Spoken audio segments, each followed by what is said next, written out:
The story opens in pure chaos. Two groups of soldiers hacking at each other with blades, steel flashing under the sun. But then something terrifying happens. One of the fallen men suddenly opens his eyes. Things take a turn for the worse. The corpses on the battlefield begin to rise again. No longer soldiers, but zombies. They charge at anything that still breathes, attacking without mercy.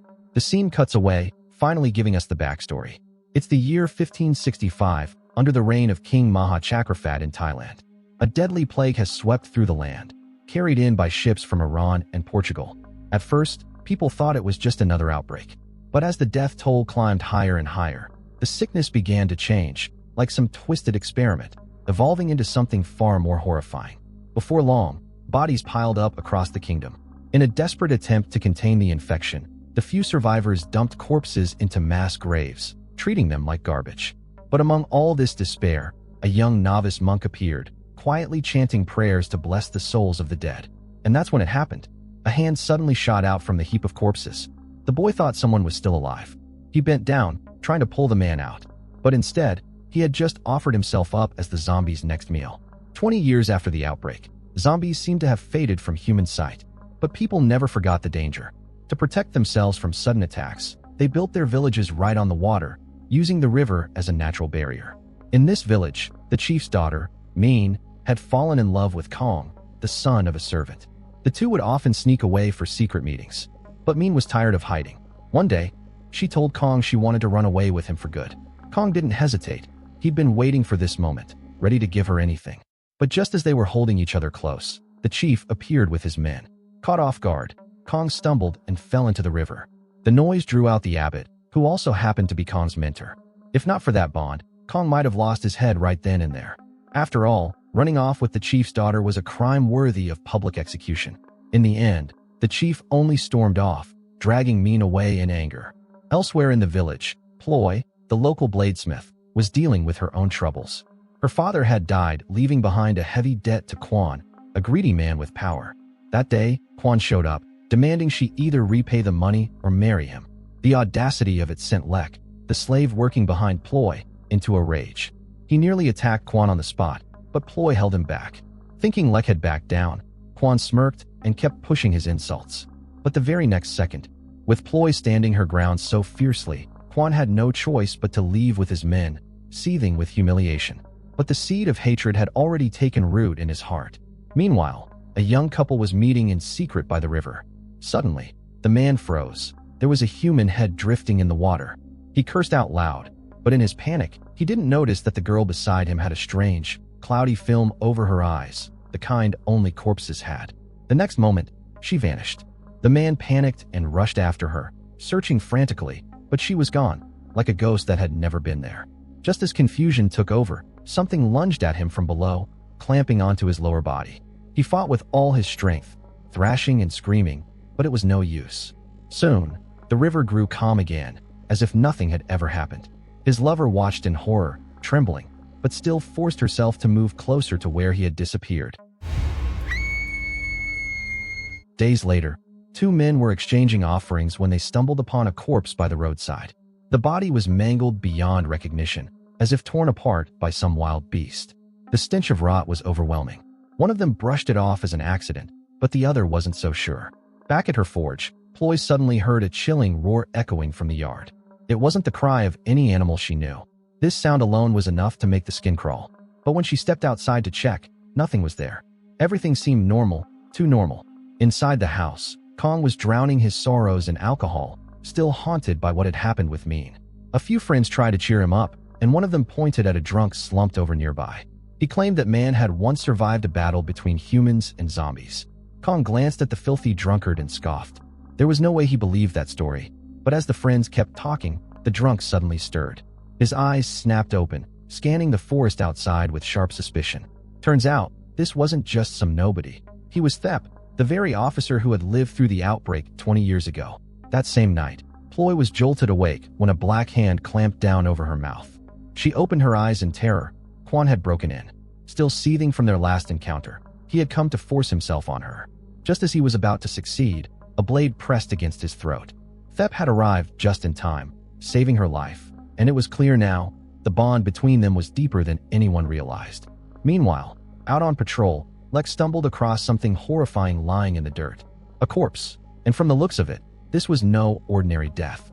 As Lex knelt down to inspect the body, a strange noise rustled behind him. At first, he thought one of his friends was playing a prank. He barked out a warning, demanding they show themselves. But the only reply was a feral, animal-like roar. Lex squinted into the shadows, catching a glimpse of something moving. He gave chase, thinking he had cornered it. But the real danger was stalking him from behind. Before he even realized, the creature swarmed, tearing into him until nothing was left but blood and bones.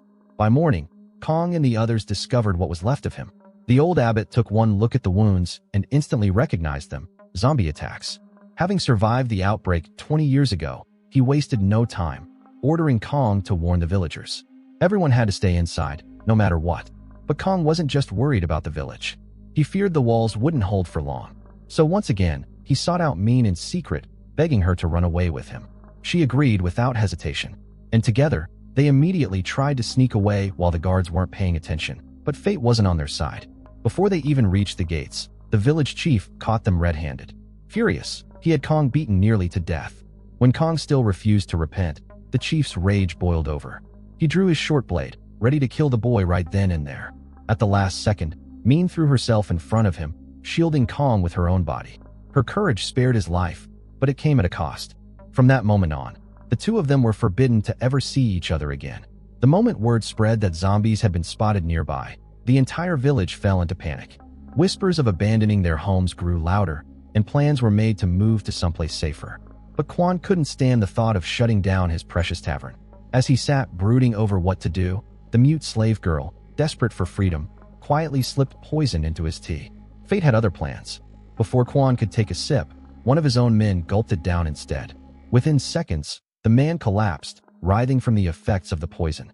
When Quan realized the girl had dared to try and kill him, his rage boiled over. The mute girl bolted in terror, sprinting into the woods as two of Quan's thugs thundered after her. From the trees, Thep had been watching the entire time. His mere presence was enough to make Quan uneasy. Then, without a word, Thep hurled something at their feet. When Quan unwrapped it, his face went pale. It was the severed head of a zombie. The threat was real, and it was already too close for comfort. Meanwhile, far from the village, Min had slipped away from the migrating caravan, desperate to find Kong. But in the wilderness, she quickly lost her way. Hours passed before the chief realized she was missing. With no other choice, he ordered the entire convoy to turn back and search for her. That's when it happened. In the stillness of the night, strange noises echoed through the trees. Everyone froze, staring wide-eyed into the darkness. And then, in the very next second, not long after, Kong and the others who had stayed behind were shocked to see one of the villagers who'd left with the caravan come stumbling back. But it didn't take long to realize something was horribly wrong. The man was infected. They tied him down to a bed, knowing full well this meant the migrating group had likely met a grim fate. The monk called in a shaman, hoping he could somehow drive the sickness out. But the moment he leaned closer, the restrained man suddenly turned, tearing a bloody chunk of flesh right out of him. With the taste of blood, the zombie grew more frenzied, snapping his restraints and lunging straight at Kong. He slammed into the ground, but Kong's hand landed on a water bucket. With a desperate swing, he bashed the creature off him. And then, with adrenaline coursing through him, Kong didn't stop. He smashed the bucket down again and again on its skull until the thing finally went limp. But before he could even breathe, chilling screams echoed from outside. Kong rushed out, only to find the entire village already overrun. Noi managed to take down one of the creatures, shouting for Kong to get the monk to safety while he held them off. Meanwhile, inside her home, Ploy was startled awake by scratching at her door. She crept over and slowly pulled it open, only to find nothing outside but silence. Relieved, she turned back into her room. But then, her foot pressed down on something soft, something that definitely shouldn't have been there. Ploy fought back with everything she had. She kicked the zombie off her, then spun around, grabbing the massive blade on her back. With one brutal strike, she split the creature clean in half. But the nightmare was far from over. More and more zombies flooded the village, and almost every villager was already infected. Just as Ploy was about to be overwhelmed, Thep arrived in time to save her. He told her the only way to truly kill these things was to take off their heads. With the chaos spreading, he suggested leading the survivors to the tavern. Its stone walls were strong enough to hold. But Ploy had another idea. The monastery was closer, and its stone construction was just as secure. It was their best chance to regroup before they were all wiped out. Meanwhile, Kong and his group had also hacked their way through the horde, guiding a cluster of survivors toward the monastery. Among them, Kong spotted Min's mother. From her, he learned that Min had strayed from the caravan on her own and was still out there in the wilderness. Sure enough, Min was wandering through the dark woods when a pack of zombies surrounded her. She was seconds from being torn apart. But just in time, Kong and Noi burst onto the scene, cutting their way through and pulling her out of the nightmare. What they didn't realize was that saving Min had also saved the three of them. Because among the group heading to the monastery, an infected survivor had slipped in unnoticed. And by the time anyone realized it, the transformation had already begun. Trapped on all sides, the people inside the monastery were slaughtered to the last. But Kong and Noi, who had gone searching for Min, narrowly escaped the massacre. By the time they returned, it was already too late. Min's mother had been torn apart by the horde. Noi scanned the bodies but couldn't find the mute girl among them. They guessed she, and maybe other survivors, must have made it to the tavern. With no other choice, the three of them set off toward that last hope. Inside the tavern, Quan was already locked in a standoff with Thep and the others. Tension was running high when Kong's voice suddenly called from outside. But Quan refused to open the door, terrified the zombies would break in if he did. Thep had no patience for his paranoia. He overpowered Quan in an instant, forcing the doors open and letting Kong, Noi, and Min slip inside safely. But survival inside was far from guaranteed. Supplies were scarce, barely enough water or food to last the night. Their only real chance was to hold out until dawn, and then make a run for it. Just as everyone was trying to rest, Quan's personal bodyguard suddenly stepped forward and confronted Thep. If Thep was driven by regret and a desperate need to atone, then this man was the opposite. Loyal to the very end, he still clung to the role of protector. Even now, at the edge of the world, he refused to abandon his master. But not everyone thought the same way. When death closes in, selfishness always finds a way to surface. Min worried they'd never make it through the horde tomorrow, so she whispered her own plan: to escape by river. There were trading boats moored on the water. If they could reach one, they might slip away to another city. Kong wanted to share this with the others, but Min stopped him. She was terrified that once the group knew, they'd abandon her to save themselves. And if the others tried to break out first, their fight might draw off some of the zombies, making her own escape a little easier. Kong fell silent, torn by guilt, not realizing that every word had been overheard. Ploy was hiding just behind the wall listening. Meanwhile, on the other side of the tavern, disaster struck. Noi let his guard down for a moment, just long enough for a zombie to lunge out of the shadows and sink its teeth into his leg. Thep rushed in, hacking the creature down before it could do more damage. But one look at the wound told everyone the truth. A bite to the calf meant Noi was doomed. There was no cure, no saving him. The mute girl dropped to her knees in front of him, her face twisted with grief. She had suffered endless abuse inside this tavern, but Noi was the only one who'd ever shown her kindness. He had shielded her from punishments, rescued her again and again from the jaws of the dead. He was the light in her darkness. And now that light was about to go out. They all knew, if he turned, the entire tavern would be lost. Kong steeled himself, ready to strike before it was too late. He raised his blade to take Noi's head, but the mute girl stopped him. Through silent tears, she insisted on doing it herself. At that moment, Ploy noticed something off about Min. She wanted to ask, but Min just brushed it off, claiming it was only a minor cold. Ploy didn't press further. When Kong returned, Min immediately pulled him upstairs, her voice urgent. She told him the boat had arrived, they had to leave, and they had to leave now.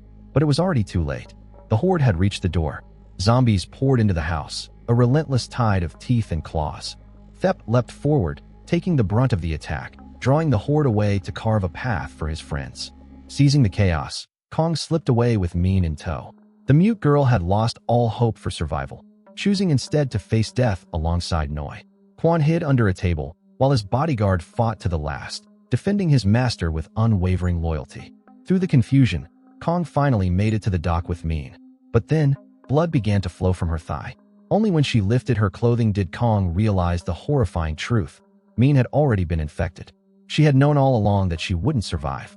Every action she had taken, every risk she had braved, was so that Kong could make it out alive. Watching her sacrifice, I couldn't help but feel a sense of understanding. The director had perfectly captured the complexity of human nature in a single character. Good and evil, selfishness and selflessness, it's all relative. In the end, the doomed couple chose to face their fate together, becoming a pair of desperate, star-crossed lovers in a world gone mad. Meanwhile, Ploy hadn't died in the explosion. She had overheard the two of them talking, but chose to keep it to herself. Instead, she slipped away amid the chaos and made her way to the dock. Unexpectedly, Quan was following her, but he was already badly injured. Ploy certainly wasn't about to let a dead weight slow her down. She swam across the river, struggling against the current, and finally climbed aboard the merchant ship. At first, she thought she had outsmarted everyone and gained the upper hand. But was the ship really safe? Suddenly, hordes of zombies surged from the ship's hold. The vessel had long since been overrun. Ploy fought with everything she had, but it wasn't enough. In the end, she was torn apart by the relentless horde. And with that, aside from the missing Thep, no one survived.